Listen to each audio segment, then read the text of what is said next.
this lesson, I am going to show you all how to make a cost sheet for a garment. You can create the cost sheet in a vector software like CorelDRAW or Adobe Illustrator. So here I am showing you how you can use the CorelDRAW software to create the cost sheet for a garment. So firstly, you have to make the flat sketch of the garment.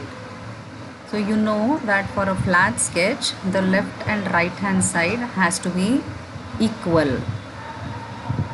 So you can take out a guideline and then you can draw half part of the flat sketch of your garment, and then you can duplicate the half part of your garment and you can make a copy and you can mirror it horizontally and you can place it on the other side of this vertical guideline.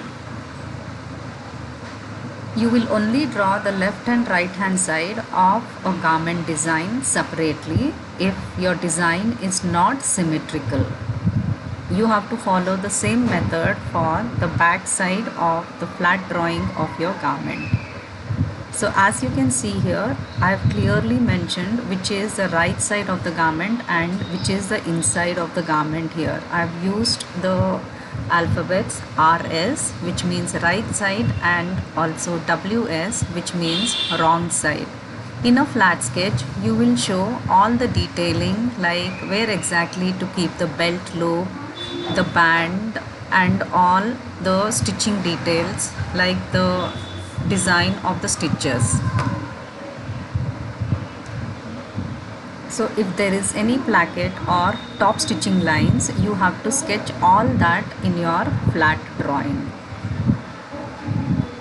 Once you complete your sketch, now you have to prepare the layout for your cost sheet. So the cost sheet will look something like this.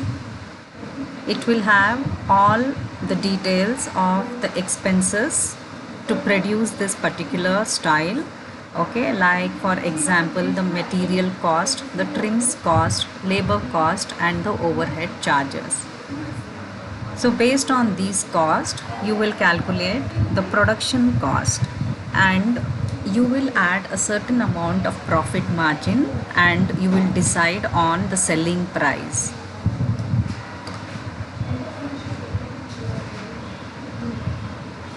On the printable section in the CorelDRAW interface, you have to add two rectangular shapes like this to hold your flat drawings. So this is just an idea that I am giving you to nicely present your cost sheet. It entirely depends on you how you want to design your cost sheet, but the main thing is the functionality. It should have details like the category, if it is girls wear or women's wear, the season details, the style code, and also the size. So here there is a slight mistake, it's for a 12-year-old child. So if it is women's wear, then you have to mention sizes that are more specific to women's wear. You can also add a small description of the garment. Now to add a table like this, you can use the graph paper tool. In the property bar, you can set the number of rows and columns that you need to create this kind of table. You can also use the table tool. So as you can see here, I have added 4 tables separately to add details of material cost, trims cost, labor cost, and also the overhead cost. So at the bottom, I have added one more rectangular shape. So here you can enter any special instructions that you want to give, or you can put some small fabric swatches here that would be used in making the garment or that has already been used in making this garment, and small samples of the trims or any other detailing that you have used like brooches, etc., or the interlining. All those samples you can put it here. So you can also see that it has the name of the company which has produced this garment, and on top I've clearly mentioned that this is a cost sheet. On the left hand side, I have placed the front and back view of the garment sketch. It's the working drawing, and it would be better if you can label which is the front drawing and which is the back drawing.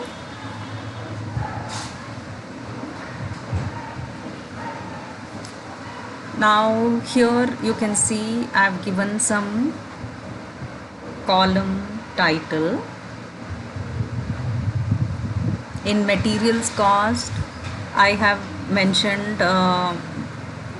fabric for one column and the price of this fabric per meter in the second column, followed by quantity, how much quantity you have ordered to produce this garment, and finally the column which is titled as total price. That means if you have bought a poplin fabric which is priced around 100 per meter and the quantity is 2, okay, then you have to multiply 100 by 2 and then you have to write the total price in the last column here. So similarly you will be writing details or entering the details of the trims cost. So here you can use the text tool to type the column names and also enter details in the rows.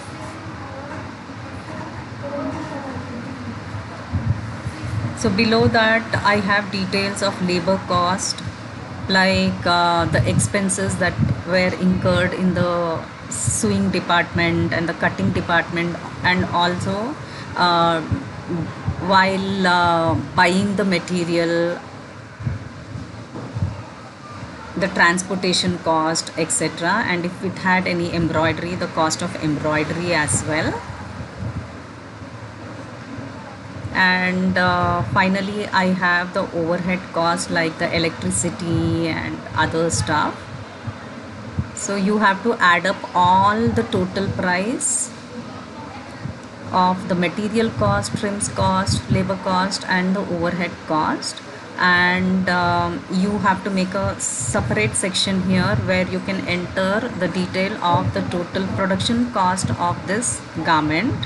Okay, so finally you can have what was the cost of production, which would be the wholesale cost, and you can add some profit margin to the cost of production, which would be your selling price or the retail cost.